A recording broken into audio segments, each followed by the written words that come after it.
We're delighted to welcome back the Undersecretary General for Economic and Social Affairs, Liu Zhenmin, who you all know well, and we're delighted to welcome for the first time the new permanent representative of Portugal, Ambassador Zacarias. So welcome, ma'am. And will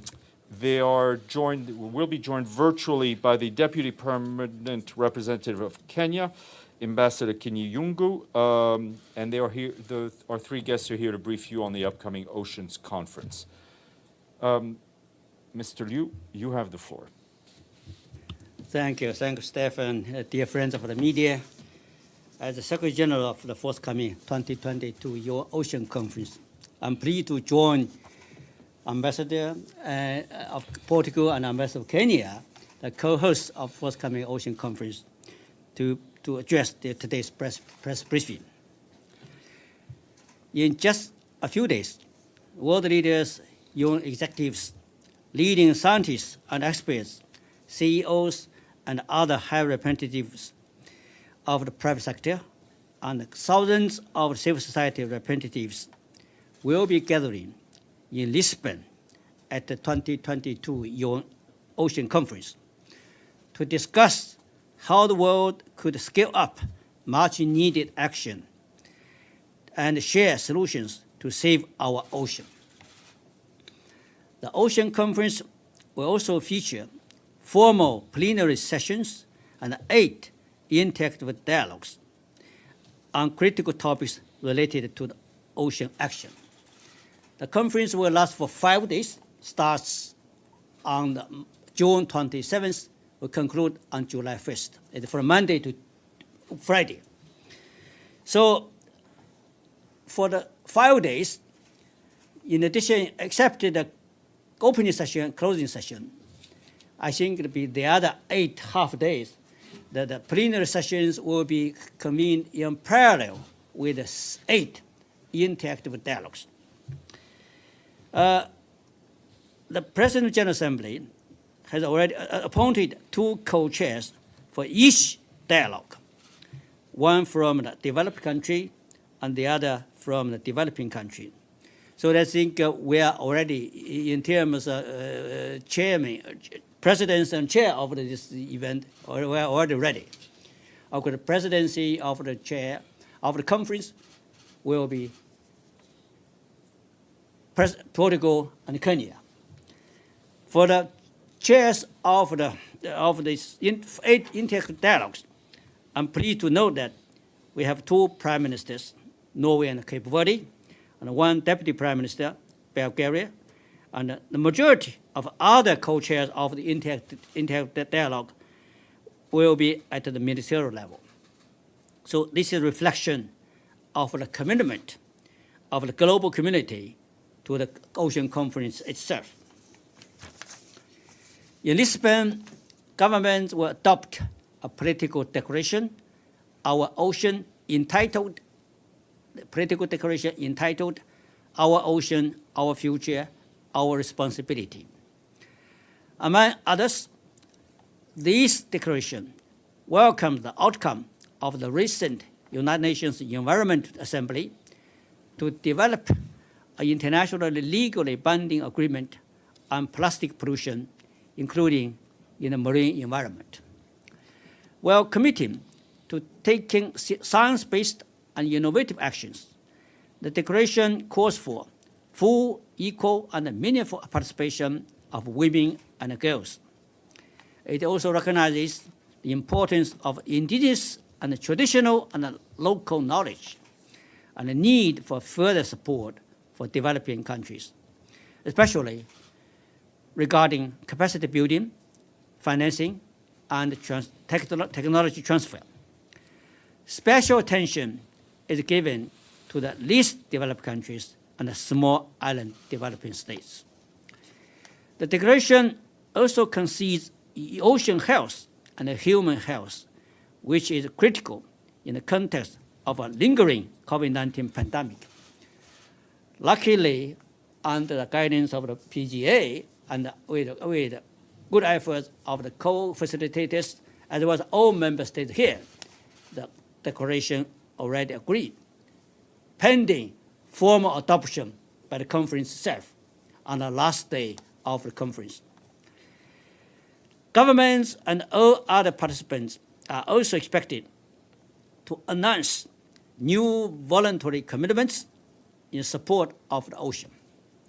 These commitments will build on the efforts initiated at the 2017 UN Ocean Conference, where a large number of voluntary commitments were announced and launched.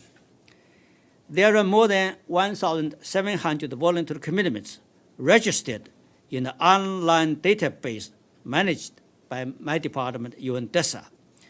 And these have so far resulted in impacts that range from increasing coverage of marine protected areas to removing marine litter and enhancing scientific cooperation and education. So in Lisbon, we will need even more commitments and increased action so that we can create positive ripple effects that benefit our ocean. As Secretary General of the Ocean Conference, I look forward to your close attention, dear friends of the media, to the proceedings of the conference and to your reporting on its outcomes. It is time that we turn the tide. If we want to protect our future, we need to save our ocean for the sake of life on our planet, above and below the water. That's the core of the SDGs 14 of the 2030 Agenda, and for the welfare of the current and future generation. So I thank you. I'm ready to respond to questions. Thank you. Thank you very much. Ambassador? Thank you very much, Stefan. Good morning to all, and let me greet you, USG Liu, and also Ambassador from Kenya, Ambassador Jambi Kinyugu, that is joining us. We, as you've heard, will be the co-hosts of this ocean conference that will take place in Lisbon. As you know, as U.S. Secretary General Liu said, this is the second ocean conference. So we are very grateful to Fiji and Sweden for their work in 2017, and we are building on that legacy. And now it's time for action. Now it's time to see what we can do more. I think the title of the conference is very telling. The title of the conference is Scaling Up Ocean Action Based on Science and Innovation for Goal 14, Stocktaking, Partnerships and Solutions. This is what we're looking for, stocktaking, partnerships and solutions. And I believe that we're doing this on the basis of two recognitions. The first recognition is that the ocean is fundamental to life in our planet. The ocean is an important source of planet's biodiversity. It plays a vital role in climate action and in the water cycle. The second recognition is that we are in a state of emergency. Sea levels are rising, coastal erosion is worsening, the ocean is warmer and more acid, marine pollution is increasing at an alarming rate, and a third of fish stocks are overexploited. Marine biodiversity continues to decrease. So it is clear that we need to do more, and we need to do more on climate, we need to do more on biodiversity, we need to do more in fighting pollution, particularly plastic pollution, and we need to do more in terms of what you're doing with overfishing. We have a couple of instruments that we can use. We have the Law of the Sea, we have the Decade for the Ocean Science and Sustainable Development, we have the 2030 Agenda. So we have to build on this to find sustainable solutions with new scientific knowledge, because knowing is a good start, but then we need to care, we need to act, building on new partnerships, building on more political will and more political drive. The Undersecretary General already spoke about the outcome, this political declaration, that is very important. And beyond that, we need concrete commitments. As he said, we have already almost 2,000 of these commitments registered online. We hope that from here until the start of the conference we will have more.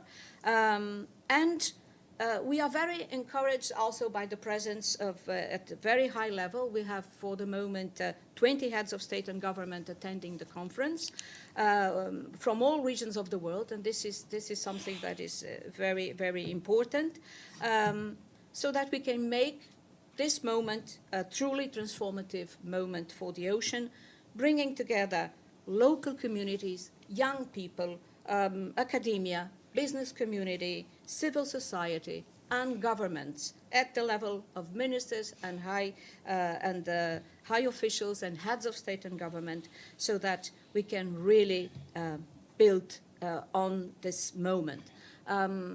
As the Secretary General said, I think it is clear we only have one planet Earth, and that planet is blue. Thank you. Thank you very much, Ambassador.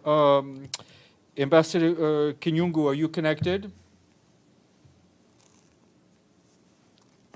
Yes, I am. Hi, great. We can, You can hear me? Perfect. We can hear you, we can see you, and welcome. Please go ahead. Thank you, and good morning to you in New York. It's evening here in Nairobi, and happy to join you. Thank you, Stefan, and thank you too to our co-host, Ambassador Anna Paula Zacharias, and of course the USG and the UN Ocean Conference Secretary General, Mr. Liu Zhenmin. My brief remarks, in addition to what we have heard from the Secretary of the conference and also from our co-host, is really to just say how proud we are and honored to be co-hosting the 2022 UN Ocean Conference with Portugal in the forthcoming meeting that will take place on the 27th of June and 1st of July 2022. I would like to add, in addition to Ambassador Zacharias' two key points, that we took this task because we saw it representing an important opportunity and responsibility, and an opportunity for sustainable well-being and economic development, as well as opportunities for improved food security and alternative livelihoods for our women, the youth, and many other people who we know right now are jobless, especially in terms of recovering from COVID-19 pandemic. We saw it also as our responsibility because we have to ensure, as we have heard, that our oceans remain healthy.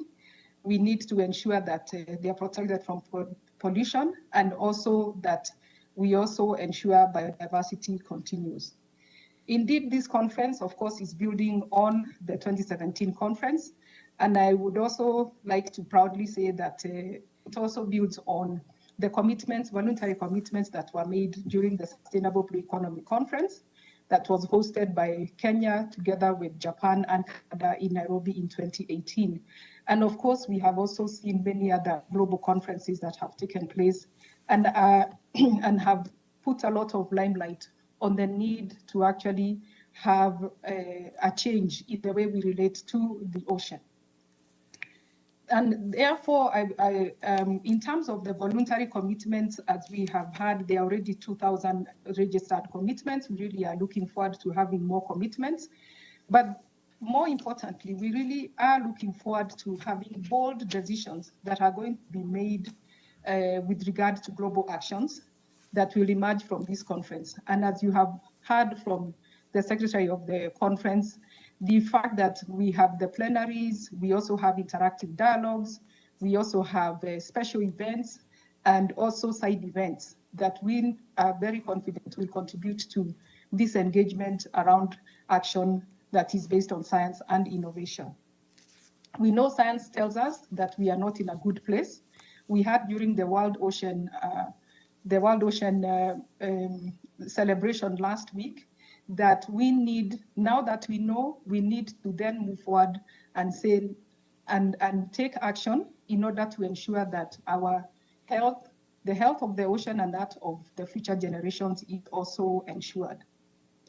We hope and look forward to nations committing to urgent global mechanisms, and we believe that the political declaration that has already been negotiated provides a fantastic opportunity for the world to move very many steps towards this end. We are also calling and hoping that the media fraternity will work very closely with the co-host, Kenya and Portugal, and of course, joining together the states, the members of states, as well as other stakeholders in really ensuring that we protect and have a future of our planet. I thank you, and we'll be ready to take any questions. Thank you very much. Asanteni na karibuni Lisbon. Thank you very much. Yes, please go ahead. Hello, I'm Marta Moreira from Lusa, a Portuguese news agency. I have a question for the Ambassador of Kenya. What be a good result, a good outcome for this conference? What concrete results, Madam Ambassador, expect? Thank you. Did you hear the question, Madam? Thank you. Can I? Go ahead, please. I can go ahead? Yeah. Yes, thank you very much. As we've said, it will be very important. We are looking forward to seeing partnerships. One of the concrete actions that we really anticipate is partnerships that are going to come out of this engagement. As you have heard from the Secretary of the conference, we have both developing and developed countries that are participating, and at the very highest levels, at the head of state level, and also at the ministerial and the different stakeholders other than government.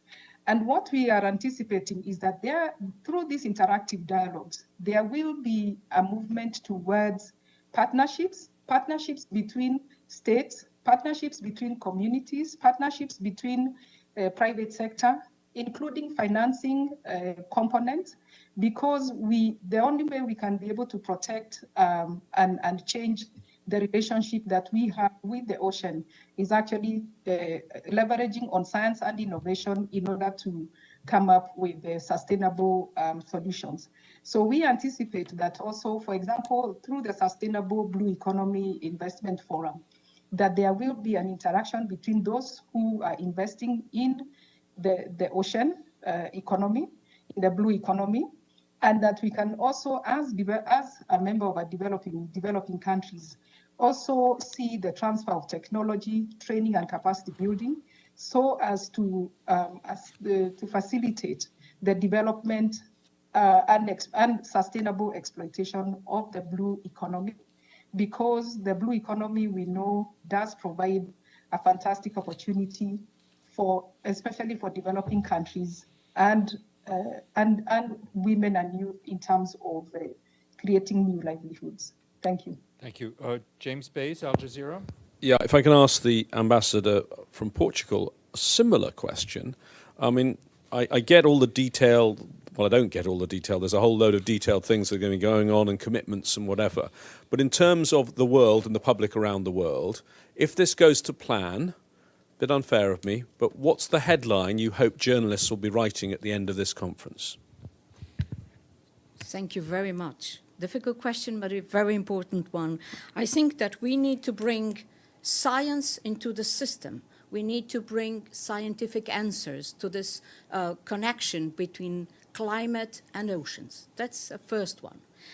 Second thing, as the ambassador said, we need partnerships to develop new ideas, new concepts, being them economic or action-oriented, even in political dimension.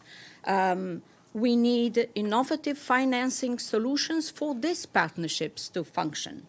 And we need to look at the Sustainable Agenda 2030 from the perspective of the oceans, because we need to do this connection.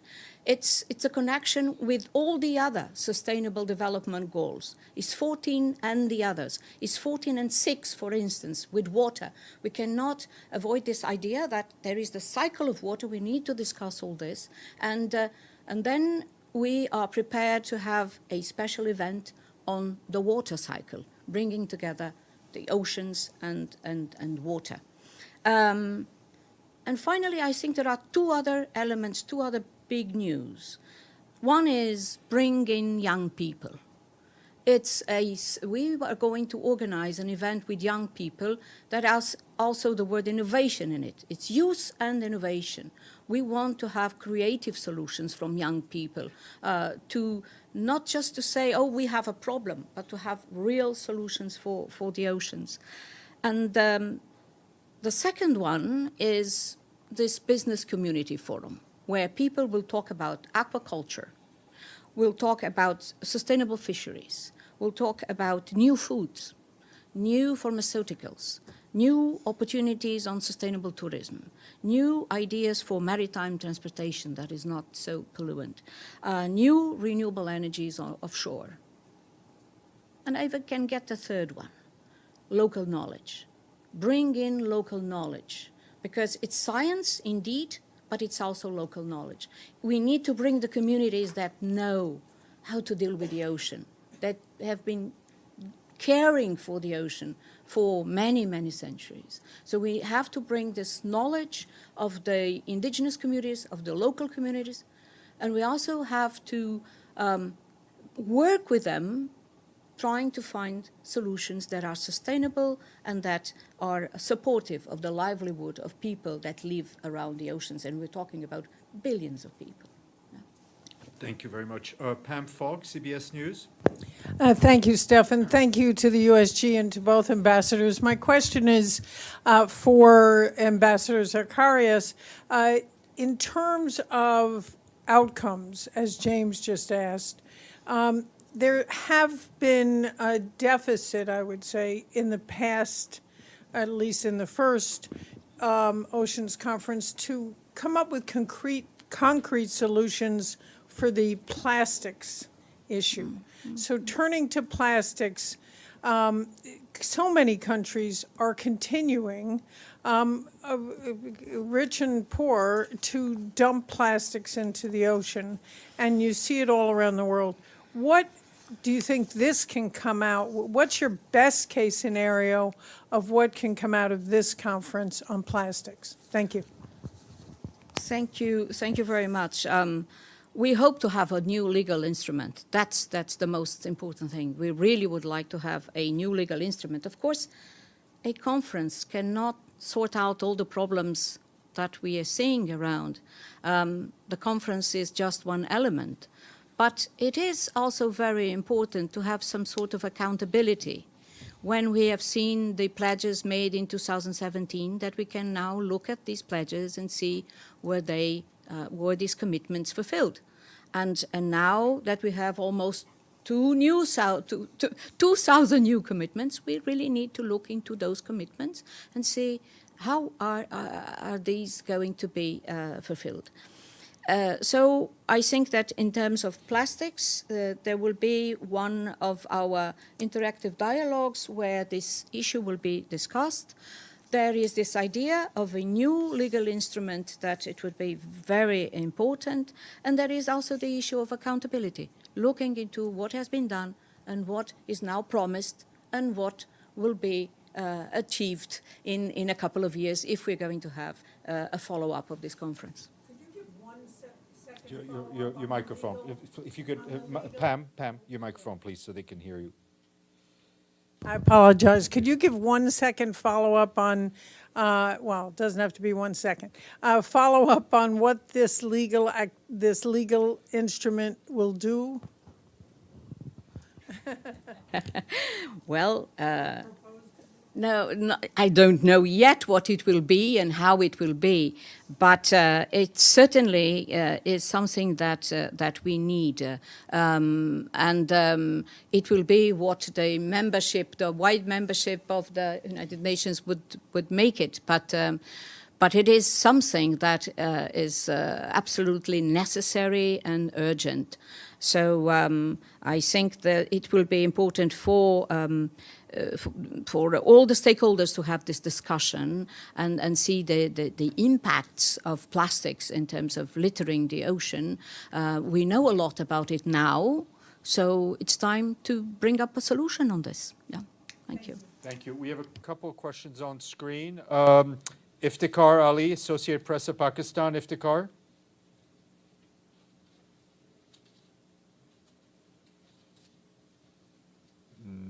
Okay, Abdelhamid Sayam. Abdelhamid, are you on? Yes, yes. Great, Thank please you go- very much. go ahead, My name Abdelhamid. is Abdul Hamid Sayam from the Arabic daily Al-Quds Al-Arabi. My question to both Ambassador of Kenya and Portugal about the division of the world power these days and how they might affect this conference. If you look at the Security Council today, the division is very apparent. Do you expect this division to be transformed to this conference, and how? Thank you. Please. Well, the world is living through difficult times. So none of us, none of what we do, none of what United Nations do is immune to the setting that we are living in. But this is a UN conference, and invitations were set up by the Secretary General, and therefore everybody has been invited to the conference. So we hope sincerely that in Lisbon we will be able to discuss in an open, free manner and try to find solutions that are important for the whole of humanity.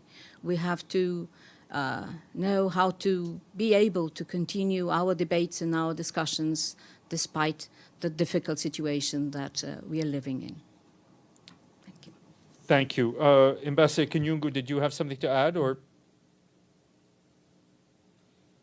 Yes, just also to join our co-host in really emphasizing the fact that we are extremely sensitive to the fact that we are not in a very good place as the global community within the context of the ocean, and this is what really the conference is about. But that does not, and it means that we must pay a lot of attention to the survival of humanity, and not just humanity, but we are really looking at biodiversity, life on Earth, and the planet. And it is our hope and expectation that that is what will remain the focus of the conference. And as Her Excellency Zacharias has said, this is an international UN conference that is bringing together states, different stakeholders who are really intent on seeking solutions to what is happening, because if we do not do that, then the ocean will not be able to leverage on the ocean in terms of achieving the Sustainable Development Goals and also the Agenda 2030. Thank you, Abdel Hamid. Thank you. We'll take one last question from James Bays, Al Jazeera. Sorry, you've had my nice question. You're now going to have the slightly more inconvenient one. I would very much like to be going to Lisbon. It's a beautiful, lovely place. But I want to ask you about the costs and the environmental footprint of having, it says 5,000 people all going to Lisbon. I attended the COP conference in Glasgow. That was a UN conference. We had UN security officers who'd been flown in from all over the world, including some from here in New York. How many staff are coming from New York? How many staff are coming from elsewhere in the UN? Even though Lisbon is lovely, could this not happen in Geneva or New York, where you already have the infrastructure? It seems to me these questions need to be asked each time you have one of these type of events. Yeah. I do like Lisbon, though. Yes. Well, we put that question forward every time there is this big event like this. We always try to shorten our carbon footprint, do our best, avoid cars, have electric buses working. Try our best to not have this so much impact in emissions. And in terms of costs, I think that here there is also an agreement between Portugal and the United Nations. So we are also providing some funds.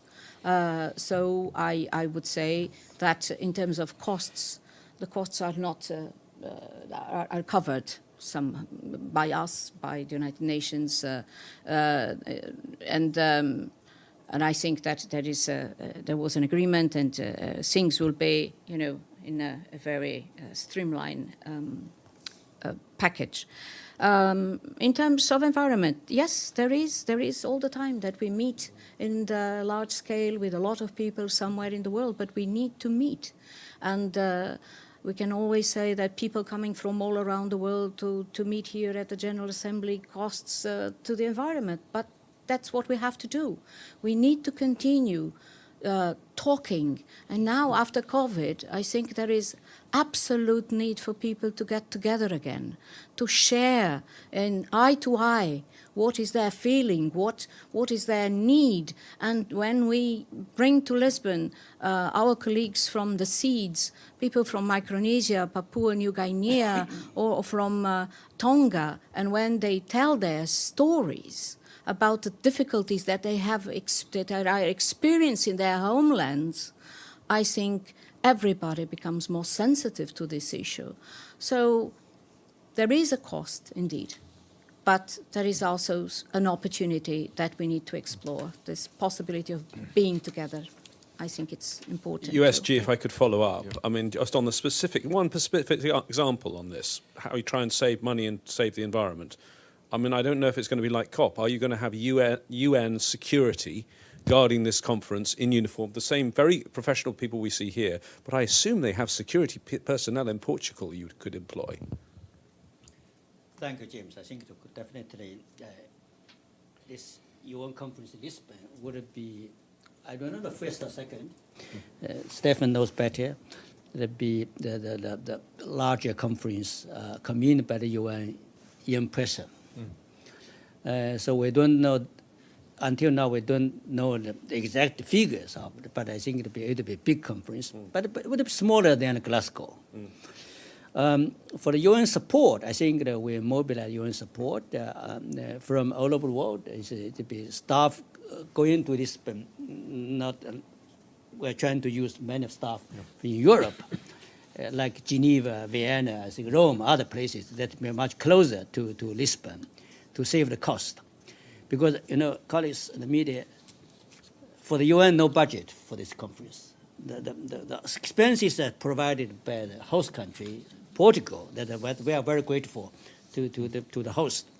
That we are also thinking to be altogether, all throughout the world, we should have around 200 UN staff covering substantive support, conference support, media support, security support, all support.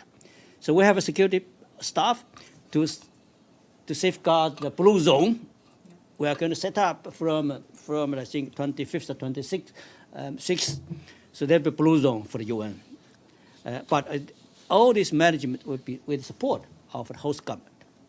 I think definitely there will continue to be participation online, because I think not everybody will be able to travel to Lisbon. James, I think it proved to be effective for these hybrid meetings and virtual meetings. But for the real engagement, for multilateralism, we also need in-person meetings.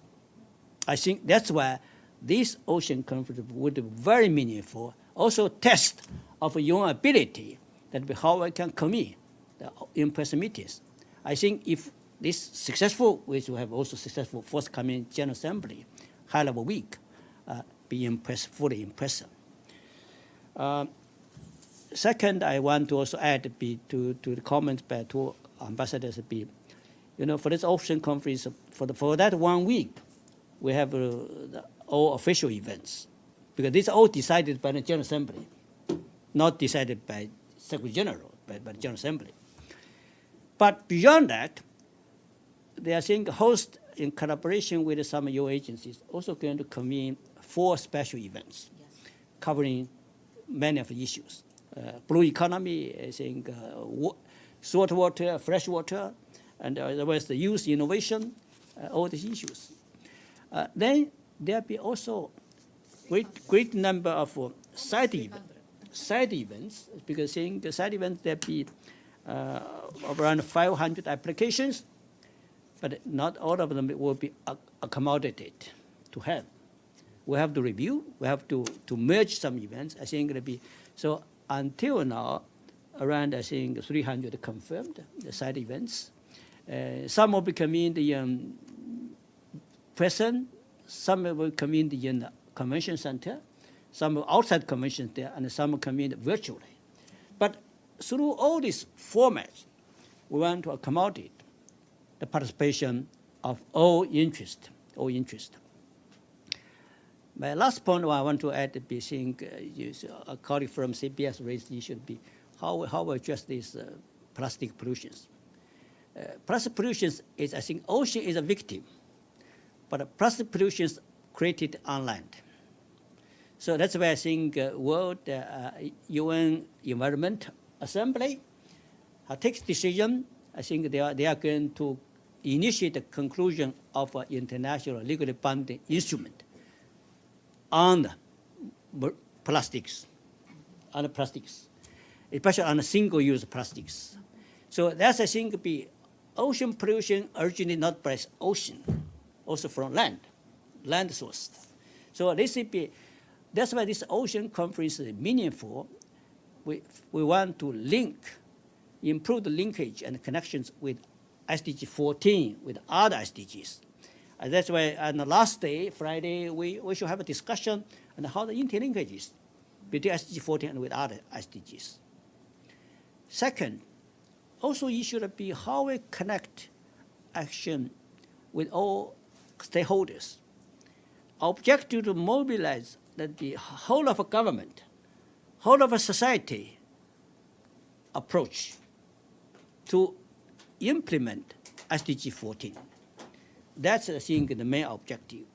So, colleagues, think we have a high ambition for this conference, but I think we need also rely on you, the media, to communicate these messages to the public. I think Secretary General Antonio Guterres will be there because this conference comes in his home country and his home city. He will be delighted to be back. I think many UN principals also will be back when we go to Lisbon. I think Stefan will lead and coordinate our media briefing and also to help you to get connected with all our staff and all the secretariat service. Thank you. Thank you very much. I want to thank our guests. Sorry, Ambassador, you had something, a last word. Yes, just really highlighting the importance of member states and different stakeholders meeting. There's a saying that goes that when one sword sharpens another, when we get to meet together in Lisbon, we share experiences. Remember, one of the issues that we spoke about is the importance of creating political momentum, political will and commitment. And political will and commitment and momentum must be developed both from bottom up and from top down.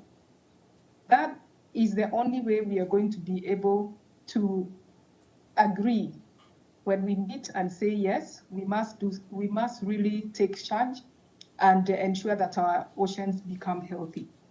Great. And we will not be able to do that without meeting. And that is the beauty of multilateralism, the beauty of the United Nations. So as my colleague, Ambassador Zacharias said, and the secretary of the conference, kindly please join us so that we can really create this momentum. Let us speak to what science is telling us, and let us use that knowledge in order to create a new momentum, because we must keep in mind that the world is still suffering from lack of jobs, unemployment, there are conflicts that continue, and there is a competition for resources. Let us be able to exploit sustainably the resources that the oceans provide. Thank you very much, Stefan. Thank you very much, ma'am. I want to thank our guests, and now I will ask Paulina Kubiak to brief on behalf of the PGA. Thank you. Thanks, Stefan. Thank you. Thanks.